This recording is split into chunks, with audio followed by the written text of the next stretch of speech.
Ibu-ibu yang dikasihi oleh Tuhan Yesus Kristus, pada kesempatan siang hari ini kita akan merenungkan satu tema yang sangat penting juga dalam kehidupan kita sebagai manusia, sebagai makhluk sosial yang juga tentu memiliki relasi, interaksi dengan orang-orang di sekitar kita dan bahkan dengan Tuhan. Memulihkan relasi yang retak. 2 Korintus pasal 5 ayat 11 sampai 21. Saya akan bacakan firman Tuhan ini untuk kita. Saya sudah tampilkan di layar, supaya ibu-ibu juga bisa melihat. Demikianlah firman Tuhan. Kami tahu apa artinya takut akan Tuhan. Karena itu kami berusaha meyakinkan orang. Bagi Allah, hati kami nyata dengan terang, dan aku harap hati kami nyata juga demikian bagi pertimbangan kamu. Dengan ini kami tidak berusaha memuji-muji diri kami, sekali lagi kepada kamu. Tetapi kami mau memberi kesempatan kepada kamu untuk memegahkan kami, supaya kamu dapat menghadapi orang-orang yang bermegah karena hal-hal lahiriah dan bukan batiniah. Sebab jika kami tidak menguasai diri, hal itu adalah dalam pelayanan Allah. Dan jika kami menguasai diri, hal itu adalah untuk kepentingan kamu. Sebab kasih Kristus yang menguasai kami, karena kami telah mengerti bahwa jika satu orang sudah mati untuk semua orang, maka mereka semua sudah mati.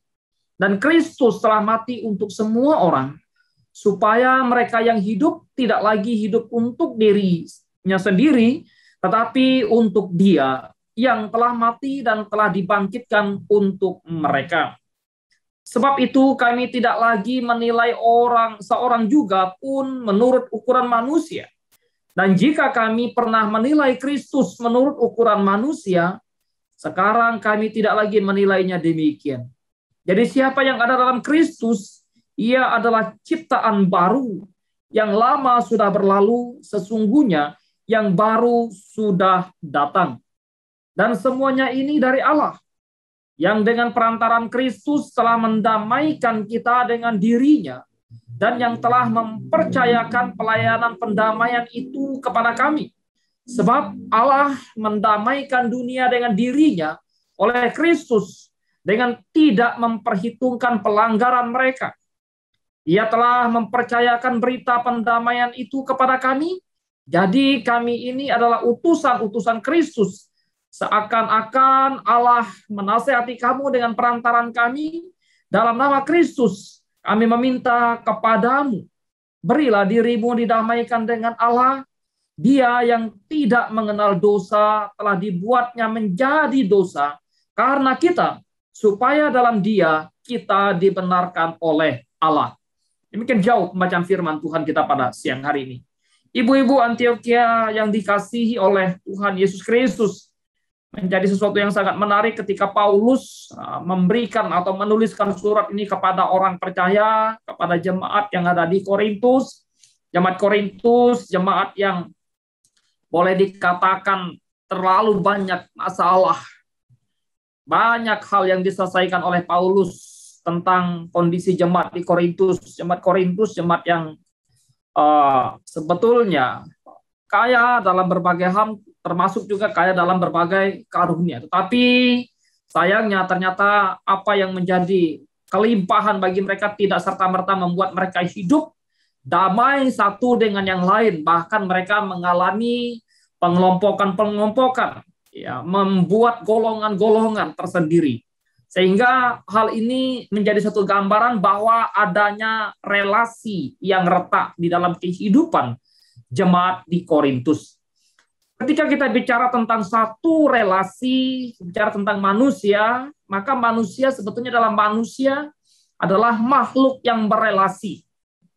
Walaupun dia disebut sebagai makhluk individu, makhluk yang memiliki satu kepribadian, berpribadi, tapi juga ia tidak bisa dicabut dari satu relasi yang ada.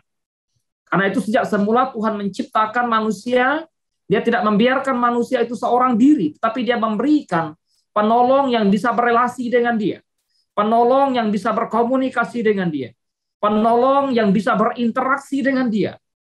Walaupun banyak hewan, banyak binatang, banyak tumbuhan yang hidup di sekitar Adam, tetapi Tuhan melihat bahwa semua ciptaan lain itu sangat terbatas untuk berelasi dengan manusia.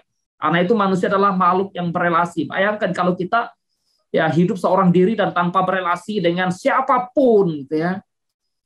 Barangkali kita mengalami berbagai macam. Nah, dalam konteks dunia sekarang, dunia zaman digital dan zaman elektronikal dan sebagainya, maka relasi, interaksi, dan komunikasi seringkali hanya dilakukan di dalam atau melalui media. Ya. Tentu keterbatasan-keterbatasan pasti, misalnya dalam konteks zaman kita sekarang, kita terbatas untuk berjumpa, berelasi secara tatap muka, face to face, ya, secara physically satu dengan yang lain, tetapi tidak mengurangi relasi kita yang harmonis, yang indah, tidak mengurangi untuk kita berinteraksi satu dengan yang lain. Tetapi hal ini sebetulnya sangat menolong kita. Namun tak jarang juga bahwa dengan perkembangan dunia, majunya teknologi membuat orang yang sebetulnya relasi yang indah, relasi yang baik, relasi yang harusnya menuntut satu kehadiran satu dengan yang lain menjadi satu alasan juga. Oleh sebab itu, hal ini sangat mengancam bagaimana kehidupan manusia. Bisa membuat relasi yang retak. Ya. Relasi yang retak dapat mengancam siapa saja. Dapat dialami oleh siapa saja. Relasi yang retak dapat terjadi antara bangsa dengan bangsa. Antara pemerintahan satu dengan pemerintahan yang lain. Antara kantor satu dengan kantor yang lain. Retaknya relasi bisa terjadi dalam dunia persahabatan.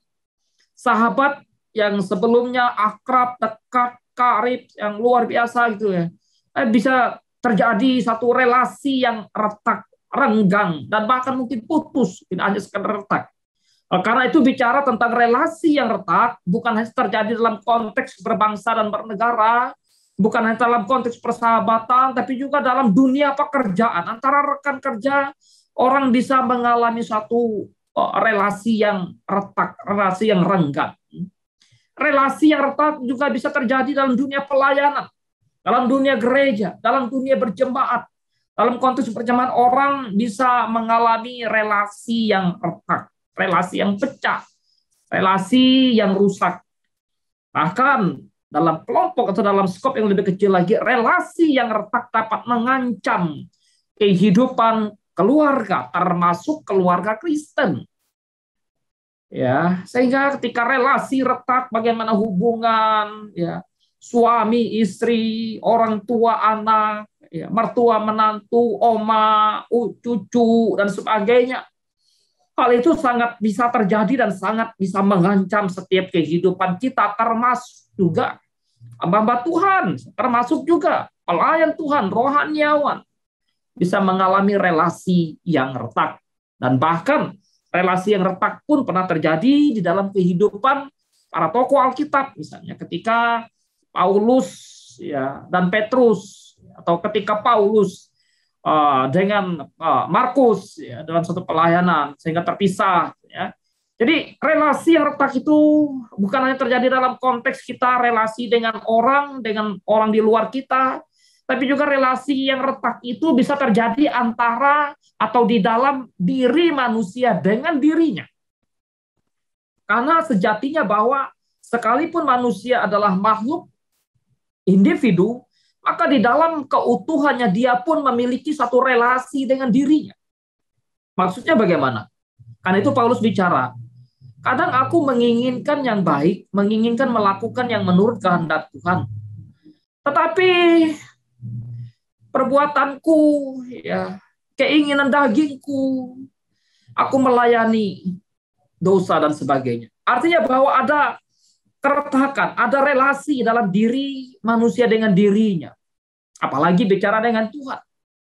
Karena itu manusia ya memiliki satu relasi dengan Tuhan, dan relasi dengan Tuhan itu juga sangat rentan untuk rusak secara khusus dalam konteks sebagai orang percaya. Memang semua manusia sudah mengalami satu keretakan, kerusakan, dan putusnya relasi dengan Allah sebelum manusia ditebus oleh Kristus. Dan sebab itu banyak hal yang bisa menyebabkan kenapa relasi bisa retak, kenapa relasi manusia bisa hancur, kenapa relasi kita bisa mengalami satu problem. Di dalam bacaan kita tadi juga Paulus menyampaikan kepada orang percaya di Korintus. Nah, orang percaya di Korintus tentu ya mereka sebagai manusia bisa mengalami satu sakit hati, satu terhadap yang lain. Ya. Ada konflik yang terjadi di sana sehingga masing-masing mereka mementingkan diri, mementingkan golongan. Akhirnya pecahlah mereka, retaklah relasi mereka. Dan bahkan mereka yang memiliki karunia yang dianggap sebagai karunia yang lebih daripada yang lain, lalu mereka menyombongkan diri dengan karunia mereka. Karena berbagai macam karunia sebetulnya ada di dalam jemaat di Korintus, ya. Karena itu Paulus mengingatkan mereka, maka salah satu surat Paulus kepada jemaat di Korintus ini membahas tentang orang percaya sebagai tubuh Kristus, ya, tubuh Kristus yang terdiri dari berbagai anggota. Karena itu Paulus mengingatkan mereka hati-hati ketika memiliki satu kelebihan, ya, seorang akan yang lain. Karena kalau tidak dimanage, tidak ditata dengan sedemikian rupa, kelebihan-kelebihan yang dimiliki oleh seorang dibanding dengan yang lain akan bisa mengakibatkan relasi yang retak. Seorang anak yang pintar, kalau dia tidak hati-hati, mungkin ya dia bagus. Barangkali dia maksudnya baik, tapi kalau dia tidak hati-hati dan tidak bijak, dia bisa mengakibatkan relasi yang retak dengan temannya. Barangkali yang lebih sedikit kurang dari dia, mungkin orang akan tersinggung dan sebagainya. Ya, sehingga relasi yang retak oleh karena sebetulnya kasih yang memudar. Ketika manusia krisis kasih, ketika manusia tidak lagi memiliki cinta kasih, kasih yang tidak lagi membara, kasih yang tidak lagi hidup, kasih yang tidak lagi bertumbuh dan mulai memudar, maka akan timbul satu keretakan di dalam satu relasi. Ya, tentu banyak hal kenapa bisa kasih memudar dan sebagainya. Orang bisa, karena itu dalam keluarga, kalau keluarga tidak punya kasih, ya kasih mulai memudar, misalnya kasih terhadap suami, kasih terhadap istri, kasih terhadap pasangan, kasih terhadap anak-anak, kasih terhadap orang tua mulai memudar, maka akan mengakibatkan satu retaknya relasi dalam hubungan. Wah, jadi hati-hati di dalam memelihara cinta kasih yang sedemikian rupa. Nah, bicara tentang satu penyebab dari retaknya relasi adalah karena penilaian yang salah terhadap orang lain. Karena itu Paulus berkata, bagaimana dia harus atau mereka harus memberikan suatu penilaian terhadap orang-orang yang ada di Korintus. Demikian juga dengan orang-orang di Korintus, bagaimana mereka harus memberikan suatu penilaian yang benar, penilaian yang tepat terhadap para pelayan Tuhan, baik Apolos, Paulus, Kefas dalam dunia, dalam konteks surat Korintus. Dan bahkan Paulus sendiri juga menyampaikan mereka atau dia pernah mengalami atau memiliki suatu penilaian yang salah terhadap Yesus Kristus. Ya. Tentu ketika penilaian yang salah itu bisa mengakibatkan satu relasi yang retak, relasi yang hancur, ya. Kan, wah, orang atau sahabat kita tidak mencuri, kita menuduh dia mencuri misalnya, ya. Wah, itu bisa mengakibatkan satu relasi yang retak. Ya. Banyak hal misalnya, kenapa ya, atau bagaimana penilaian-penilaian yang salah, penilaian-penilaian yang tidak tepat. Karena itu sebetulnya penyebab dari krisis atau retaknya relasi, rusaknya relasi, hancurnya relasi sebetulnya lebih kepada satu ketidakdewasaan, kekurang dewasaan. Ya. Andai saja orang dewasa, ya baik bukan sekedar bicara usia, tapi juga secara khusus bicara spiritual, bicara tentang bijaksana, bicara tentang sikap, bicara tentang hikmat dan sebagainya, maka orang akan bisa memahami ketika ada perbedaan. ketika ada perbedaan, ketika ada prinsip yang beda, prinsip yang tidak sama, orang bisa akan memahami, sehingga betul-betul bahwa dituntut suatu kedewasaan. Kan kalau antara kita dengan anak kecil ya, sekarang ya dari misalnya saya bicara misalnya dari sisi usia saja, kita sebagai orang tua dengan anak kecil kadang karena mereka belum dewasa, mereka salah memahami kita, mereka salah menilai kita. Dan bahkan kalau diladenin anak-anak kecil yang masih kecil terhadap orang tuanya, waduh bisa berabe gitu ya. Relasi bisa rusak, relasi bisa renggang. Ya. Dan kami juga merasakan kadang anak-anak masih kecil tapi udah bisa ya ini komplain dan ini dan itu gitu ya. Nah, bicara tentang relasi yang retak, maka Paulus juga bicara sebetulnya yang sangat sentral dan sangat fokus penyebab utama relasi yang rusak, relasi yang hancur, relasi yang retak adalah hubungan dengan Tuhan yang kurang sehat. Hubungan dengan Allah yang kurang baik. Hubungan dengan Allah yang mandek. Hubungan dengan Allah yang mengalami kendala. Karena itu, kalau kita menelusuri bagaimana relasi manusia rusak satu dengan yang lain, oleh karena dosa manusia. Relasi manusia rusak dengan Tuhan, oleh karena dosa manusia. Relasi yang rusak, yang disebabkan oleh karena dosa itu mengakibatkan bagaimana Adam dan Hawa saling mempersalahkan ketika Tuhan bertanya, apakah engkau makan buah pohon pengetahuan yang baik dan yang jahat yang kularang itu? Adam berkata kepada istrinya, oh itu perempuan yang kau tempatkan di sisiku dia, yang memberikan kepadaku maka aku makan.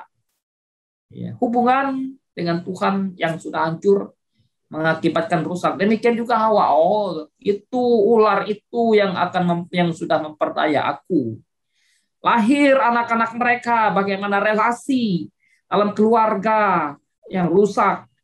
Ya, Kain membunuh Habel, saudara kandungnya sendiri. Itu relasi yang rusak diakibatkan karena apa? Karena sudah rusaknya relasi manusia dengan Tuhan. Oleh sebab itu, ibu-ibu yang dikasihi oleh Tuhan, akibat relasi yang retak, ya tentu, ya kalau kita ingin melihat banyak hal sebetulnya yang bisa kita dapatkan apa dan bagaimana relasi yang rusak akibatnya seperti apa. Relasi yang rusak, relasi yang retak, relasi yang hancur dapat mengakibatkan tentang atau hubungan yang sebetulnya menjadi dingin. Ya, jadi dingin. Orang bisa saja misalnya dalam satu kantor, dalam satu ruangan kerja, dalam satu gereja, dalam satu pelayanan, dan bahkan dalam satu keluarga. Tapi kalau relasi mereka mengalami relasi yang mandek, relasi yang rusak, secara fisik mungkin mereka ada di satu tempat dengan fisik, dengan tempat yang sama. Tapi sebetulnya relasi emosional, hubungan mereka sebetulnya mengalami satu masalah dingin. Ya, tidak heran kemudian orang-orang tertentu mengatakan ya udah kita pisah, atau dalam konteks keluarga ya udah kami tidak bisa lagi mempertahankan relasi kami, hubungan kami, ya. Kami tidak lagi memiliki kasih yang membara, kasih yang hangat, kasih yang hidup, tapi hubungan kami sudah menjadi dingin. Ya. Bahkan bukan sekedar dingin kali ya, basi dan sebagainya ya. Oleh sebab itu, akibat dari satu relasi yang rusak, maka hubungan persahabatan bisa menjadi dingin, renggang, dan sebagainya. Hubungan dalam pelayanan, hubungan dalam jemaat, hubungan. Ya, kalau relasi rusak, bahkan hubungan dengan alam sekalipun, dengan ciptaan lain pun, bisa menjadi rusak, dingin, dan sebagainya. Apalagi dalam konteks kehidupan bersama dengan keluarga. Ya, karena itu, hati-hati, terus pelihara, jaga relasi agar tetap membara, agar tetap hidup, agar tetap indah. Ya, relasi yang rusak, relasi yang pecah, relasi yang hancur bukan sekedar mengakibatkan hubungan manusia satu dengan yang lain menjadi dingin, ya, menjadi cuek, jadi acuh tak acuh, ya. Dan bahkan manusia ketika relasinya rusak bisa saling memerangi satu dengan yang lain, menteror satu dengan yang lain, ya, memerangi, ya, menghancurkan satu dengan yang lain. Kalau relasi dan rusak kadang ya kan ketika orang memiliki satu hubungan yang baik tiba-tiba relasinya rusak, ya, relasinya renggang, relasinya hancur, relasinya pecah, orang bisa memperkarakan satu dengan yang lain kepada hukum. Orang bisa mengadukan satu dengan yang lain kepada suatu lembaga pengadilan. Orang bisa membawa satu masalah, problem karena relasi yang rusak ya. Bisa memenjarakan satu dengan yang lain, dan bahkan orang kalau sudah relasinya rusak, orang bisa membunuh satu dengan yang lain, itu manusia. Ya. Kalau tidak ada punya relasi yang baik, maka beberapa hari lalu saya membaca salah satu tulisan di media online ya. Salah satu seorang dulu sama-sama petarung di lembaga politik, lembaga di salah satu kabupaten, di salah satu wilayah provinsi ya. Saya baca dulu sama-sama bertarung, sama-sama, padahal sama-sama persahabatan. Ketika sama-sama bertarung, ingin menjadi pimpinan di salah satu kota gitu ya, maka waktu kampanye dikatakan ada ya saling, ada salah satu pasangan yang dianggap wah ini mencemarkan nama baik saya, sehingga relasi mereka menjadi rusak dan melaporkan kawannya atau melaporkan sahabatnya yang menjadi lawan politiknya juga ke salah satu lembaga pengadilan.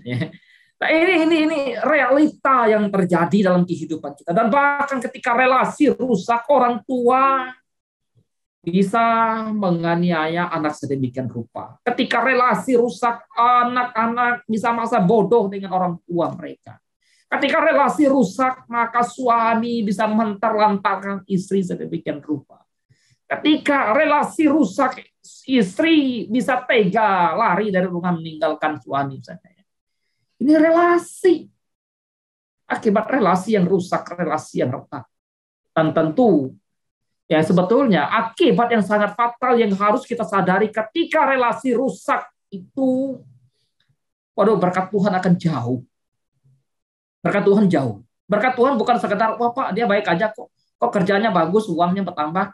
Padahal relasinya, padahal udah pisah dan relasinya hancur-hancuran. Bukan persoalan perkara masalah finansial dan sebagainya. Berkat Tuhan yang jauh daripada mereka. Kalau kita membaca pergumulan Mazmur ya, bagaimana berkat Tuhan atas orang yang hidup dalam satu kerukunan, hidup dalam cinta kasih, hidup dalam damai sejahtera. Berbahagialah mereka yang membawa damai.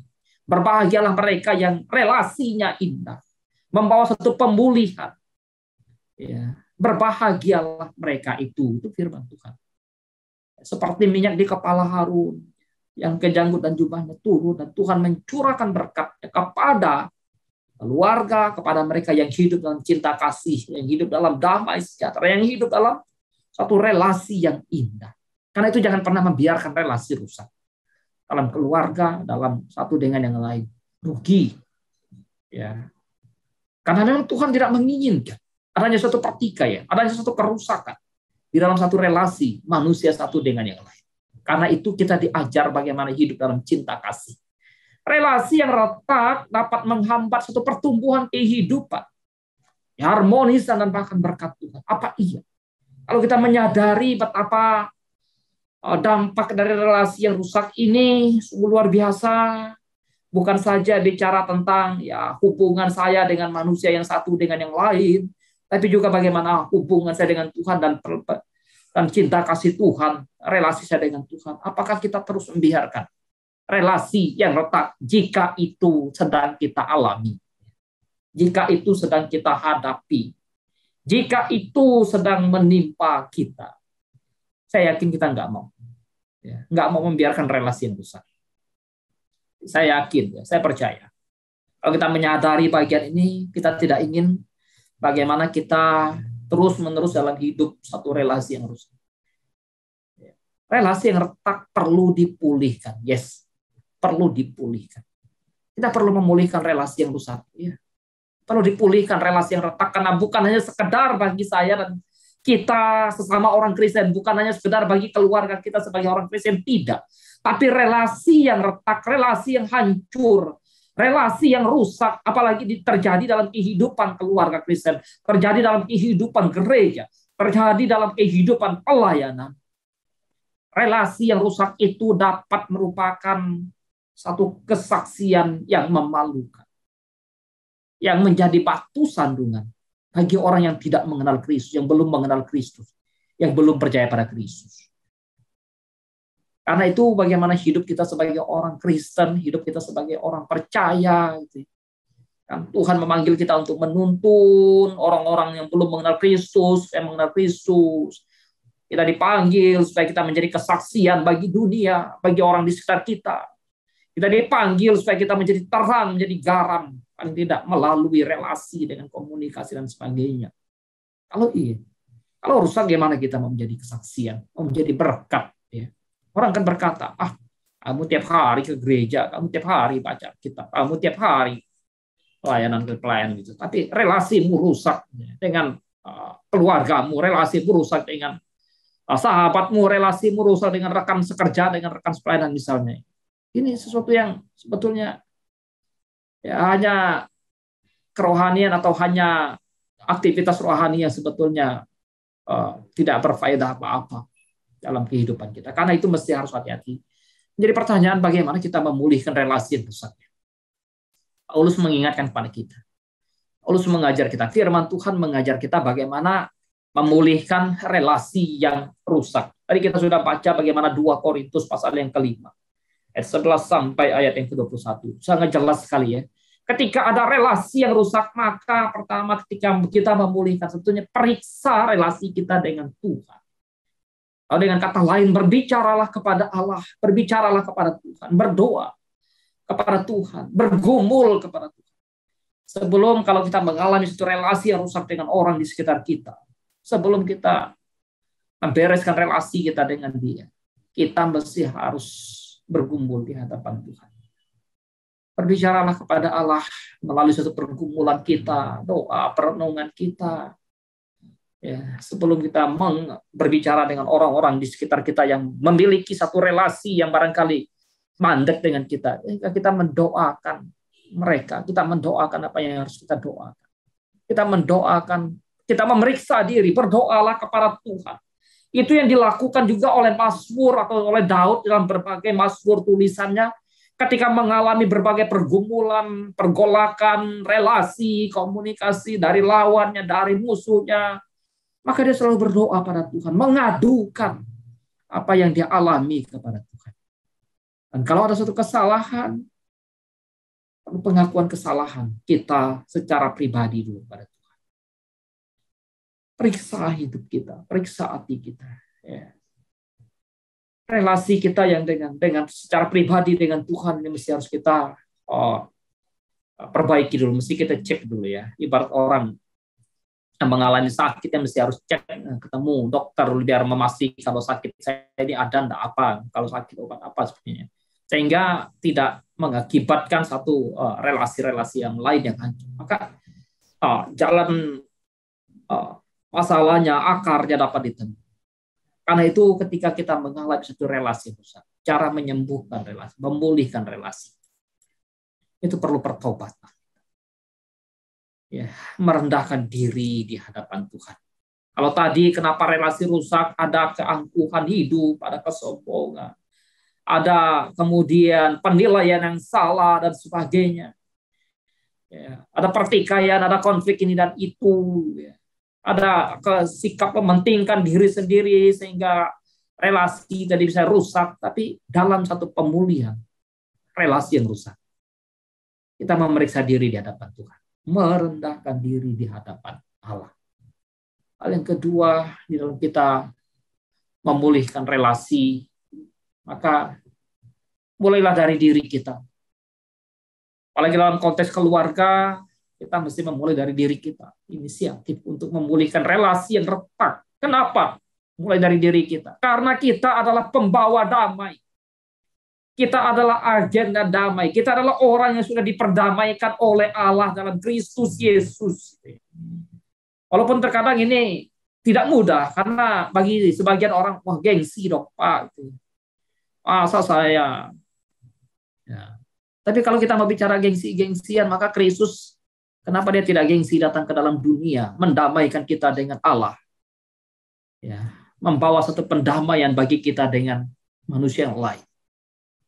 Karena itu Di dalam suratnya kepada jemaat di Roma, pasal yang ke-12 ayat 18, Paulus mengingatkan, menuliskan, jikalau problem, konflik, pendamaian, kerusakan terjadi, apalagi di dalam lingkup itu, dalam lingkaran itu ada diri kita sebagai orang percaya, maka Paulus katakan, sedapat-dapatnya, kalau hal itu bergantung padamu, hiduplah dalam perdamaian dengan semua orang.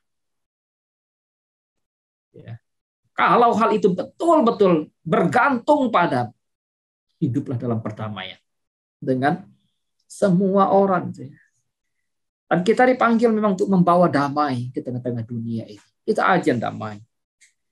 Ya, karena itu hal berikut yang ingin disampaikan di dalam bacaan kita tadi, ya, di dalam memulihkan suatu relasi yang rusak. Selain kita sudah memeriksa diri, hidup di hadapan Tuhan, mohon pimpinan Tuhan, bijaksana Tuhan untuk mengoreksi kita, menilai diri kita sendiri dulu. Oh, kalau ada kesalahan, mohon ampun di hadapan Tuhan. Lalu kita berinisiatif, jangan nunggu orang. Kadang kan kita mikir ya, nunggu orang dulu. Tapi kembali bahwa taruhlah sikap simpati terhadap perasaan orang yang kepadanya barangkali kita mengalami suatu keretakan. Miliki suatu perasaan empati, simpati terhadap mereka. Barangkali orang yang menjadi lawan kita dalam konflik dengan kita, dia nggak tahu apa yang dia lakukan. Dia pikir dia benar gitu ya. Dia pikir wah saya udah benar dan sebagainya. Karena itu kita yang tahu, kita yang mengenal, kita yang mengerti seperti apa pendamaian itu, seperti apa bahaya konflik itu, seperti apa bahaya relasi yang rusak, yang retak itu. Maka ya, kita yang lebih tahu, kita yang dewasa rohani, kita yang mengerti, kitalah yang berinisiatif, memiliki simpati terhadap mereka. Nah, yang tahu apa itu pemulihan, bagaimana pemulihan, memulihkan relasi yang retak, yang harus tentunya menaruh simpati dan belas kasihan pada mereka. Ingat akan doa Tuhan Yesus ketika ia di kayu salib. Barangkali kalau dia adalah manusia yang seperti kita yang berdosa, dia akan berkata, mencaci, memaki mereka. Tapi tidak. Bapa ampunilah mereka. Mereka nggak tahu apa yang mereka perbuat. Jadi kita yang lebih tahu. Menyatakan satu pengampunan. Menyatakan satu sikap mendoakan mereka. Nah, tentu ya memiliki kerendahan hati, jujur dan tulus di hadapan Tuhan, ya mengakui kalau ada peran kita dalam kerusakan relasi itu, kita mesti jujur. Bukan satu pembelaan diri, bukan satu kemudian pembenaran diri, bukan, tapi jujur, mesti jujur. Termasuk ketika kita dengan anak, kita mesti harus, oh sorry ya papa salah, maaf ya. Relasi yang rusak kadang karena orang masing-masing mempertahankan egonya, mempertahankan posisinya dirinya sebagai orang, ya udah saya benar, saya tidak mau tahu dengan orang. Rusaknya dia rusak, tidak bisa. Sekalipun kita benar, tapi paling tidak kita ada dalam satu lingkungan, satu lingkup itu, satu lingkaran. Kenapa relasi itu bisa rusak? Kalau saya ada di situ, kenapa relasi itu? Kalau itu salah saya, kalau ada kekurangan, keterbatasan saya. Salahnya, problemnya, terkadang orang ya, ngapain saya merendahkan diri, ngapain saya mengakui peran saya dalam kerusakan ini dan sebagainya. Saya benar dan sebagainya. Itu bukan solusi untuk memulihkan relasi, tapi justru mempertajam dan memperenggang relasi itu tetap rusak adanya. Tapi kalau masing-masing orang, sorry, maaf ya, relasi ini rusak karena saya. Walaupun barangkali waktu itu, ketika itu, harga diri kita secara manusia akan dipandang rendah dan mungkin seakan-akan terinjak-injak. Tetapi kalau memang betul bahwa kita ada dalam lingkup itu, ada dalam lingkaran, ada dalam pusaran, kerusakan relasi itu, mau tidak mau memang kita harus jujur. dengan segala kerendahan hati, dengan segala kehancuran hati kita, mengaku di hadapan Tuhan. Dan bahkan kalau tulisannya Yakobus, masing-masing mengaku dosanya, dia lalu saling mendoakan, saling merendahkan diri di hadapan Tuhan. Sehingga apa? Relasi yang rusak ini bisa dipulihkan. Bayangkan kalau relasi yang rusak antara orang tua dengan anak. Kan orang tua, padahal orang tua misalnya di posisi yang salah. Tapi orang tua mempertahankan dirinya sebagai orang tua yang berkuasa, yang berotoritas. Maka anak akan melihat, waduh ini relasi ini memang relasi yang rusak. Susah untuk diperbaiki. Karena itu kita mesti betul-betul merendahkan diri, hati yang jujur, tulus di hadapan Tuhan. Layaknya Kristus yang sudah datang ke dalam dunia, betul-betul menjadi manusia, tinggal di antara manusia. Hidup sebagai manusia dan bahkan menjadi hamba. Menjadi hamba yang begitu taat sebagai hamba yang mati di kayu salib. Di dalam memulihkan relasi yang rusak, utamakan rekonsiliasi, bukan sekedar solusi. Kalau sekedar solusi, kadang solusi kita solusi yang kompromi. Ya udah, solusinya begini aja ya. Solusi yang tidak Kristiani, solusi yang tidak Alkitabiah. Tapi yang namanya rekonsiliasi itu yang diutamakan adalah satu kedamaian. Ya. Kedamaian. Jadi peliharalah kasih, tempatkan kasih pada tempat yang utama. Itulah sebetulnya. Karena kasihlah yang mendamaikan. Kasihlah yang merekonsiliasi. Ya. Sekaligus juga memang kasih menjadi satu solusi di dalam memulihkan relasi yang rusak. Kalau relasi yang rusak karena kasih yang semakin dingin, kasih yang semakin memupus, kasih yang semakin memudar, kasih yang semakin hilang. Karena itu tempatkan kasih, peliharalah cinta kasih, dan tempatkan dalam posisi yang utama dalam satu relasi. Ya. Kalau kasih ditempatkan di posisi utama, waktu kita menegur anak kita, menegur orang sekitar kita waktu dia salah, karena ada kasih di sana, dengan satu ketulusan, dengan satu kejujuran, barangkali walaupun dia menanggap dengan hal yang sedikit berbeda dari apa yang kita sampaikan, tetapi kasih kita sudah menyelamatkan. Kasih tidak berpura-pura, kasih jujur adanya.